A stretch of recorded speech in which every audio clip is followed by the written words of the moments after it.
সুরতহাল করি এবং পোস্টমর্টমের জন্য ভিকটিমকে হসপিটালে করে আনি।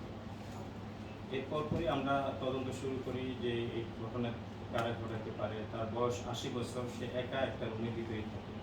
তার একজন মেয়ে আছে, মেয়ে এসে বাসায় থাকে না, তার মোহাম্মদপুর তার শ্বশুরবাড়িতে থাকে। এখানে ভদ্র মহিলা একাই থাকতো। তবে তার বাসায় 2-3টা সাবলেট ছিল, 3টা রুম ছিল, সেখানে সাবলেট থাকতো। আমাদের তাদের ভিতর থেকে একজনকে সন্দেহ হয় যে এই ঘটনার সাথে তার সংশ্লিষ্ট থাকতে পারে এবং তার কিছু এভিডেন্স আমরা ঘটনাস্থল থেকে সংগ্রহ করি। সেই এভিডেন্সের উপর ভিত্তি করে আমরা এই পলাতক সন্দেহজনক আসামি, তার নাম হচ্ছে আরব আলী, তাকে খুঁজছি এবং ওই দিনই রাতের বেলা আমরা তাকে কুমিল্লা থেকে গ্রেপ্তার করতে সক্ষম হই। গ্রেপ্তারের পরে আমরা তাকে থানায় নিয়ে আসি।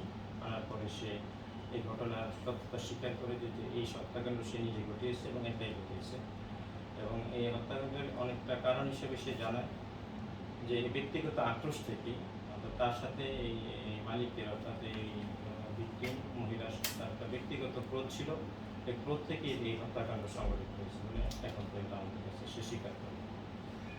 তো তার আজকে তাকে আমরা কোর্টে প্রেরণ করি। আশা করি যে সে এটা 164 স্বীকারোক্তিমূলক জবানবন্দি দিবে এবং প্রয়োজনে আমরা তাকে আবার রিমান্ডে এনে এই হত্যাকাণ্ড সম্বন্ধে আরও বিশেষ কোনো কিছু আছে কিনা, এখানে কোনো ঘটনা আছে কিনা আমরা সেটা জানবো এবং পরবর্তী সেটা বের করবো।